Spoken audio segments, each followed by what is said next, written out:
A Louisiana immigration judge is calling on the U.S. government to provide evidence that detained activist Mahmoud Khalil should be deported.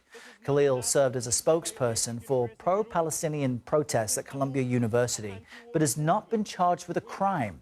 Judge Jamie Comans says the Department of Homeland Security has until 5 p.m. tonight to provide evidence, or the case will be dropped. CBS News legal reporter Katrina Kaufman joins us here in Studio 57 with more on this case. Katrina, good morning to you. Great to have you here. What more did we learn from yesterday's hearing, and why hasn't the government provided evidence that it needs to deport Khalil? I mean, that's a great question, Errol, and something that Khalil's lawyer said during this hearing, that he hasn't been given a single document of evidence since his client has been taken. But the big takeaway is that the government has been ordered to produce evidence by 5 p.m. tonight, or the judge says on Friday she's going to terminate the case if that evidence has not been produced. She also set a removability hearing for Friday.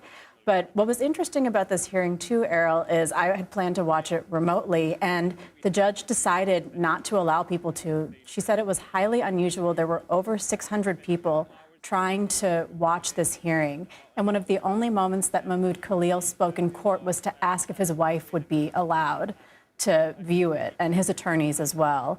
But, you know, the bar here is that the government essentially has to show that he maybe committed fraud or misrepresented himself on his green card application, or that he's linked to terrorism. But we should find out more, later today. We see if the government actually does produce this evidence that they've been waiting for. And hundreds of people wanting to watch remotely because there's so much interest in this case. He's also not the only protester from a university who has been deported. So if this case is dropped, that would be significant. What would it mean for the other cases that we've seen?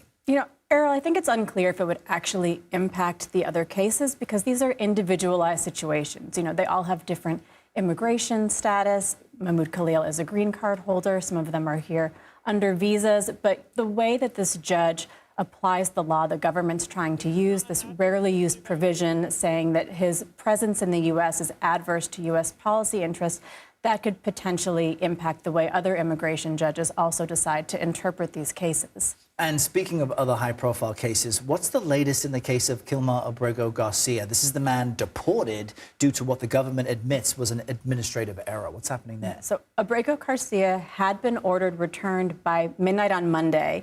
The Supreme Court intervened. They put a stay on that determination. But his lawyers submitted a letter yesterday to the Supreme Court because, there's so many of these deportation cases going on, but there was a ruling in the case about the planes that were sent to El Salvador. And the Supreme Court was unanimous on one point in a decision they made, which is that people who are detained, who are going to be deported, have to be allowed some form of judicial review and due process to contest that removal. What his lawyer said is that should apply to Mr. Abrego Garcia. The government has admitted he was taken by mistake, Errol, but he's been given no due process, no opportunity to contest these charges that he's part of MS-13, and they're asking that that be remedied. And that mistake could have been caught during due process if that would have happened. Absolutely, yes, because even the government is saying that they should not have sent him. So much happening. Katrina, it's great to have you sift through all of it for us. Thank you so much. Thank you.